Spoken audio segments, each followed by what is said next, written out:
911. Hurry! All right. Please hurry! Please hurry! Okay, what's going on? Come on, please. The baby was in the bathtub. She drowned.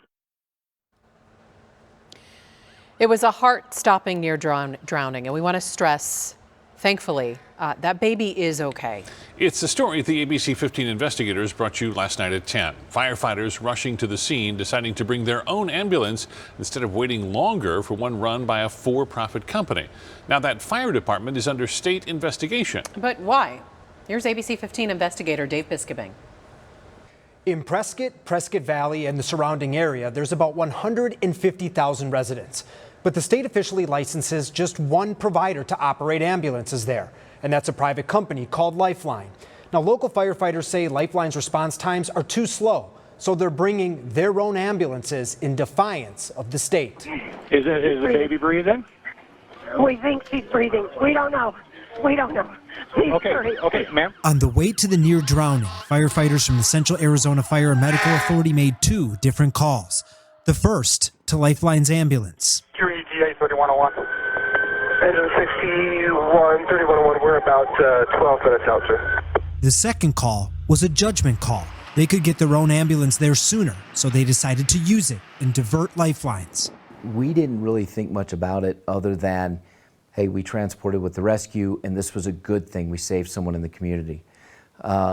That is until we got the notice of investigation from DHS. This is the Arizona Department of Health Services Notice of Investigation, dated September 22nd. It states CAFMA is under investigation for inappropriately transporting a patient when it was not medically necessary. It's for the baby near drowning call and 14 other incidents in late August and early September. So you got this letter about not even a month ago, a couple weeks ago. That's weeks the ago. sixth one. Oh, this is the sixth notice of investigation? Yep. Yeah, we have 6 letters. To get the other side of this issue, we reached out to Lifeline's parent company, AMR, and spoke with their regional director, John Valentine. What we do is if there is an incident where we were responding to the call and we show up on scene and their rescue is there and they are loading the patient, we may file an information with the Department of Health Services for them to look into why they didn't utilize our rescue. Valentine also told us they weren't necessarily opposed to how CAFMA handled the baby incident. We're not against the fire department using rescues. If there are appropriate patients that are in dire need of transportation and they're there, utilize the rescue. CAFMA is certainly using their own unofficial ambulances, and over the years, they've filed a ton of complaints of their own against Lifeline/AMR. You filed with the state 1,100 complaints 1,100, yes. against AMR. Yes. And have any of those been sustained? No. Not one out of 1,100. No. And 5 of those were for untoward outcomes within our jurisdiction. When you say untoward outcome, do you mean like people who died? Yes. Yeah, the patient passed. Now, Arizona's health department sent ABC 15 this statement about what's going on in Prescott. The key parts: ADHS and Lifeline agreed to adjust response time standards earlier this year. The state investigated CAFMA's 1,000 plus complaints and found Lifeline in compliance.